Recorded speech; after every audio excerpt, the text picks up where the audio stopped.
Olá pessoal, bom dia, tudo bem com vocês? Hoje a gente vai falar nossa segunda parte sobre glosas do ponto de vista dos laboratórios, né?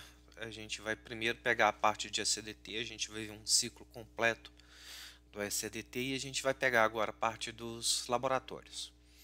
Bem, os laboratórios geralmente hoje em dia eles têm, na grande maioria, solicitações feitas diretamente pelo consultório médico, né? Eles requisitam os exames para a rede credenciada e eles pré-autorizam, né? Geralmente aquela solicitação. É claro que existem convênios que não têm esse recurso de pré-autorizar ou o próprio médico fazer a requisição dos exames. Não tem nada de errado com isso, mas acaba o beneficiário ou ele tendo que ir direto no prestador de serviço, ou ele entender que a secretária do médico, no caso, explicar para ele que aquele pedido tem uma autorização, precisa de uma autorização e ele deve deslocar até a operadora. Isso, infelizmente, ainda é uma realidade de grande parte das operadoras no país. Eles não têm essa forma de integrar a solicitação do participante junto com seus canais de atendimento normais. E não tem nada de errado com isso, como eu sempre digo. Mas é uma forma muito lenta e burocrática de uma operadora de plano de saúde, em pleno 2021, ainda ter esse tipo de comportamento, principalmente com a rede credenciada. Laboratórios atendem grande volume de pacientes e existem processos burocráticos que são muito lentos, né? Vamos supor, por exemplo, que você vai fazer um SADT de laboratório que tem uma diretriz de utilização, a famosa DUT. Então você corre o risco do paciente não poder realizar aquele exame naquele momento, apesar dele ter feito todo o preparo, por causa de uma diretriz de utilização ou de alguma regra estabelecida pela operadora para fazer isso. E o segundo aspecto que a gente tem muito que analisar é o seguinte: os laboratórios eles controlam muito pouco ou quase nada o fluxo de envio do faturamento para os planos de saúde. Então, muitas vezes eles têm sistemas que fazem um de para, né, entre aquilo que ele joga ali na informação e solicita de autorização efetivamente depois. Tem operadoras que tem laboratórios que primeiro realizam o exame e depois pensam na autorização, o que é totalmente incorreto, né? É uma visão muito delas de acordo com a operação, porque às vezes o laboratório fica cheio, tem aqueles momentos de pico, né? Que a gente sabe mais ou menos qual que é a faixa de horário que é, e eles ficam muito perdidos nesse cenário, o que é muito ruim, né? Tanto para o beneficiário quanto para o prestador de serviço. E os laboratórios, até que apesar de ter um volume relativamente baixo de glosas, eles correm um risco muitas vezes de desconhecerem totalmente todo o poder de informação que eles têm, né? E laboratórios eles ganham no volume, né? Eles não ganham por exame propriamente dito. Então a maioria dos laboratórios hoje em dia tem sido encampados por laboratórios maiores devido a essa questão dos custos, né? Um laboratório pequeno se manter hoje em dia é muito difícil pela logística, pelos insumos, equipamentos.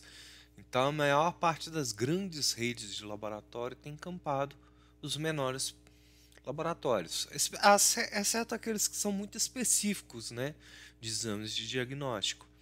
Mas isso tem sido uma tendência comum. Eu acho que o mercado vai começar a ter uma grandiosidade maior com relação a isso. Já existem laboratórios com uma logística muito boa, grandes laboratórios com logística muito boa, para atender essa coleta de exame lá naquele ponto, mesmo que remoto, e trazer até a sua central de exames, onde é totalmente automatizado o processo. O problema maior é que os laboratórios eles não controlam muito bem, e nem é papel deles controlarem, essa questão da relação de custos versus empenho. A maioria dos laboratórios negociam tabelas de preço, de honorários, ainda baseados na tabela AMB, né? A gente tem um cenário muito grande de AMB ainda, e cenários de CBHPM, né? Que é a nova classificação brasileira hierarquizada de procedimentos médicos, também da AMB. O ponto crucial das glosas em laboratórios, elas ocorrem exatamente por falta de tempo hábil para solicitar uma autorização, né, de um atendimento do beneficiário, ou a operadora não disponibilizar esse serviço para ela. Então isso é um ponto muito falho no fluxo ainda, e que os prestadores de serviço precisam de começar a cobrar mais das operadoras isso. Eu sei que existem redes credenciadas, redes médicas, que os médicos são muito velhos, eles gostam de fazer daquele jeito, principalmente nas cidades do interior, eles não estão acostumados a usar a tecnologia para solicitar exames. É uma questão de cultura mesmo. Infelizmente, no interior, a grande maioria dos médicos é idoso, né? Já passou na faixa dos 40, então eles têm preguiça de automatizar os processos deles. E os laboratórios, eles, quando é ofertada a livre escolha, né, para o beneficiário, ele faz em qual laboratório foi mais cômodo para ele se sente meio perdido, né? Ele vai ter que passar pelo processo de autorização, ele vai gastar um tempo maior de atendimento para ser realizado. Então a jornada do usuário, nesse caso, ela fica muito ruim. E extremamente sujeito a glosas, né? Porque de repente algumas operadoras já começam a analisar, né? Apesar de isso ainda ser muito incipiente, mas algumas operadoras já começam a analisar. Esse paciente já fez esse exame nos últimos 3 meses. Justifica solicitar novamente esse exame? É aquela questão da medicina baseada em evidências, está relacionando, está norteando a relação da operadora com a rede credenciada e com o próprio médico. E isso precisa de ter uma celeridade maior para que esses eventos em saúde eles sejam realmente efetivos. Não é uma situação fácil. Os laboratórios geralmente eles pecam muito ainda em atendimento, em volume de serviço, em burocracia, e infelizmente essa burocracia ainda é imposta pelas operadoras, né? A gente tem o padrão TIS aí há mais de quase 10 anos, e a gente ainda vê a operadora recebendo guia, laboratório recebendo guia manual, né, e ela tendo que controlar isso na mão, o que é um absurdo, né? Se existem sistemas de transações eletrônicas, para que eu preciso de manter o papel, né? Para que eu preciso de manter essa solicitação por escrito? Então isso acaba dificultando muito, e muito mesmo, a questão da culturação da rede credenciada, a guarda de um documento sensível, né? Eu tiro a responsabilidade da operadora e jogo na mão do prestador de serviço. E muitos laboratórios ainda, eles não têm capilaridade, né? Eles não têm caixa suficiente para manter um convênio só ou fazer uma melhor seleção da rede credenciada dele. Ele quer atender todo mundo e muitas vezes ele não está preparado para isso, né? Então ele não tem uma boa equipe de faturamento.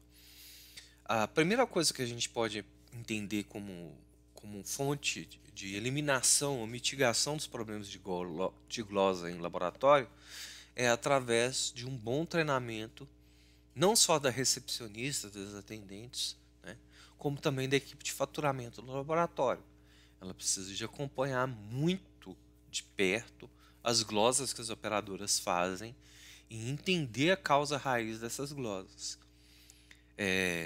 Num cenário tão abrangente, né, de N portais de autorização, as falhas vão acontecer mesmo, porque a maioria das operadoras ainda não entrega, principalmente as pequenas, elas não integram via web services com os sistemas dos laboratórios. E isso é muito ruim. A gente tem uma falha nesse processo grande. O que eu recomendo sempre que se pense é, não adianta ter o melhor atendimento, não ter o melhor, a melhor logística para realização de eventos, sendo que eu não tenho uma boa equipe de faturamento. Então eu sempre sugiro que se invistam, né? Os laboratórios principalmente invistam em boas pessoas para o faturamento, ainda mais que ele atende N convênios, né?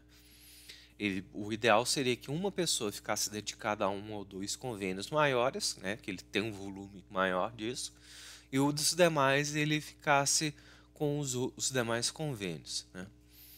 Eu sei que esse não é o cenário de muitos laboratórios, geralmente eles têm um profissional ou é a própria atendente que faz o faturamento daquele convênio no dia, mas seria o melhor cenário possível, porque aí elas próprias iam verificar, né, e identificar problema no de para dos procedimentos e evitar conflitos, né, junto com a rede credenciada. Não tem um panorama muito certo sobre a automatização disso. A gente não tem ainda operadoras com capital suficiente para implantarem essas medidas, principalmente algumas de autogestão pequenas. Então a gente vai ficar muito na dependência ainda, elas ficam ainda muito na dependência dos portais das operadoras de autorização e não numa relação mais próxima com o beneficiário. E isso é muito ruim, né? Isso é muito chato. E as demandas dos laboratórios hoje em dia, eles ganham muito mais com a prestação de serviços auxiliares do que com o próprio exercício da medicina laboratorial. Então esse é um ambiente extremamente complexo, extremamente competitivo e que a gente ainda vai ter que entender melhor daqui para frente como que a gente poderia solucionar problemas desse setor. E tem muita coisa para se fazer em termos de laboratório, principalmente de auditoria interna, né? Não adianta nada você ter a certificação da Sociedade Brasileira de Patologia ou de análise clínica se você ainda entrega resultados com demora, você demora para coletar os exames, você tem poucos postos de atendimento, você não tem capilaridade na sua rede para fazer isso aí, você não tem uma rede de laboratórios parceiros para fazer o trabalho para você, né, o trabalho mais pesado. Então isso acaba impondo uma série de sanções, né?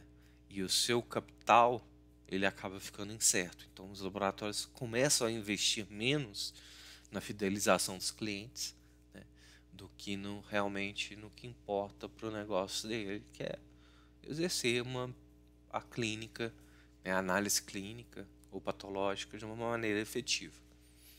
É um tema para N discussões ainda, principalmente em termos de logística, de entrega, de resultados, daquilo que agrega valor para o cliente e não apenas agrega valor para o médico, né? Então a gente precisa de pensar muito nesses cenários. Bem, pessoal, hoje é esse o nosso tema do dia, né? Amanhã a gente vai falar um pouquinho sobre os exames laboratoriais na visão das operadoras. Tenham todos uma boa semana, um bom dia de trabalho. Cliquem no joinha, compartilhem e assinem meu canal. Excelente dia para vocês.